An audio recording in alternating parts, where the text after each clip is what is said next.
तो श्री व्यास नंदन श्री सुखदेव जी कहते हैं, राजन परीक्षित, धीरे धीरे समय व्यतीत हुआ तो भगवान कन्हैया अपनी महारास लीला को दर्शाते हैं। भगवान कन्हैया गोपियों के साथ में महारास रचाते हैं। जब महारास रचाते हैं तो एक दिन मैया पार्वती महारास देखने के लिए सज धज कर चली हैं वृंदावन के लिए।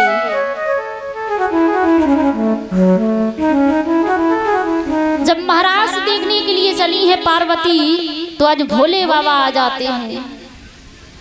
भोले बाबा आ जाते हैं। भोले बाबा कहने लगे, पार्वती कहाँ जा रही हो? पार्वती ने जवाब दिया कि हम महारास देखने के लिए जा रहे हैं। कन्हैया महारास रचा रहे हैं, महारास देखने के लिए जा रहे हैं। भोले बाबा कहने लगे, पार्वती हम भी चलेंगे, पार्वती हम भी चलेंगे। तो मैया पार्वती मना करती हैं, कहने लगी कि आप नहीं जा सकते, क्योंकि वहां पर कन्हैया के सिवाय कोई दूसरा पुरुष नहीं जाता है। भोले बाबा कहने लगी, नहीं पार्वती हमें भी जाना है। तो मैया पार्वती कहने लगी, हम आपको इस रूप में तो नहीं ले जा सकते, हम आपको इस रूप में तो नहीं ले जा सकते, आपको गोपी बनकर जाना होगा। आज मेरे भक्तों मैया पार्वती मना करती हैं, लेकिन फिर भी भोले बाबा नहीं मानते हैं। आज महाराज देखने के लिए चले हैं। अरे एक दिना भोले भंडारी और वन की ब्रज की नारी वृंदावन आ गए हैं, वृंदावन आ गए हैं।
पार्वती भोले बाबा से कहती हैं,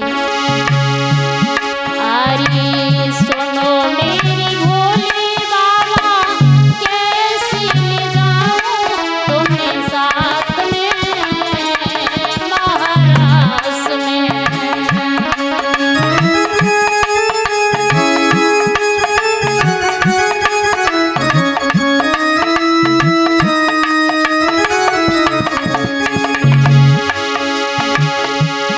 अरे सुनो मेरी भोले बाबा,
भक्तों, आज जब मैया पार्वती महाराज देखने के लिए जाती हैं तो आज भोले बाबा कहने लगे पार्वती हम भी चलेंगे,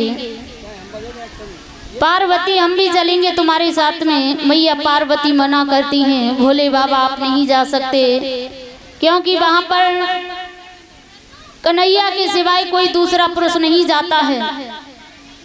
भोले बाबा कहने लगे कुछ भी करो पार्वती, लेकिन हमें महाराज देखने जाना है। तो पार्वती कहने लगी भोले बाबा अगर तुम महाराज देखने के लिए जाओगे तो आपको गोपी बनकर जाना होगा। भोले बाबा कहने लगे हाँ पार्वती चाहे तुम हमें गोपी बनाओ, लेकिन हमें महाराज देखने के लिए जाना है। आज मेरे भक्तों, मैया पार्वती भोले बाबा को गोपी बनाने लगी हैं। पार्वती आज भोले बाबा को साड़ी पहनाती हैं तो आज साड़ी छोटी पड़ जाती है, क्योंकि भोले बाबा काफी लंबे हैं। साड़ी छोटी पड़ जाती है। आज पार्वती मुंह ढकती हैं तो पीछे भोले बाबा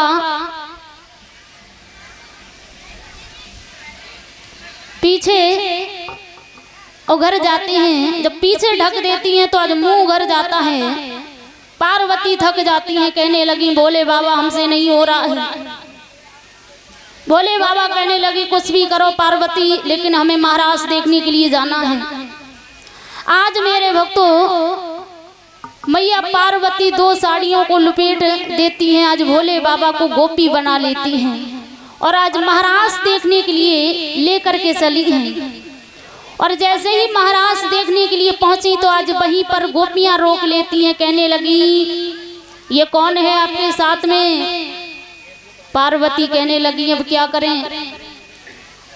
पार्वती भोले बाबा से कहने लगी बताओ हमने पहले ही मना किया था मत चलो, अब हम इन्हें क्या बताएं। भोले बाबा कहने लगे कुछ भी बताओ, कुछ भी बातें बनाओ, लेकिन हमें महाराज देखनी है। पार्वती कहने लगी क्या बताएं। पार्वती कहने लगी बहन ये हमारी गणेश की पत्नी है। गोपियों ने कहा गणेश की पत्नी कि हाँ। गोपियां कहने लगी अरे मैया पार्वती कहाँ गणेश जी इतने छोटे और इतनी लंबी बहू, ये कैसा मेल मिलाया है आपने। आज मेरे भक्तों, पार्वती गोपियों को समझाती हैं। पार्वती कहने लगी बहन हमें अंदर जाने दो। आज मेरे भक्तों, गोपियां भोले बाबा और मैया पार्वती को अंदर जाने देती हैं। और जैसे ही भोले बाबा आज महाराज में पहुंचे हैं तो आज भोले बाबा ने क्या देखा कि भगवान कन्हैया बंसी बजाकर गोपियों के साथ में नृत्य कर रहे हैं। गोपियों के साथ में नृत्य कर रहे हैं। और जैसे ही भोले बाबा ने ये देखा तो आज भोले बाबा सोचने लगे जब कन्हैया नृत्य कर रहे हैं तो हमें कौन रोकेगा। आज भोले बाबा साड़ी को उतार कर फेंक देते हैं और महाराज में कूद जाते हैं।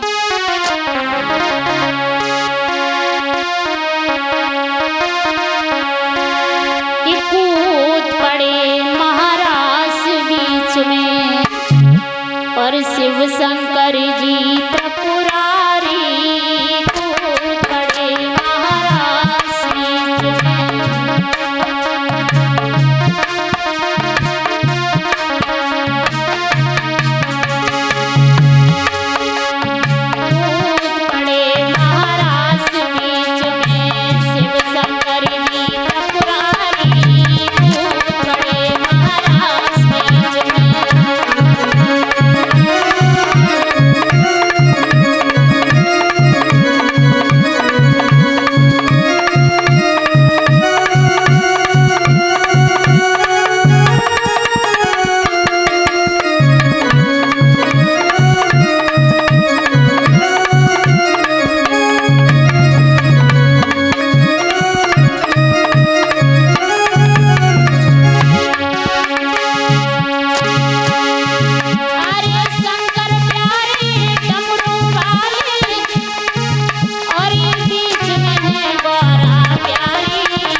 ने कन्हैया को नृत्य करते हुए देखा तो आज भोले बाबा अपनी साड़ी को उतार कर महाराज में कूद जाते हैं, डमरू को बजाकर नाचने लगते हैं,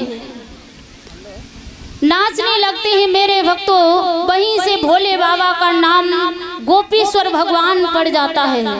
बोलिए गोपेश्वर भगवान की, बोलिए गोविंद भगवान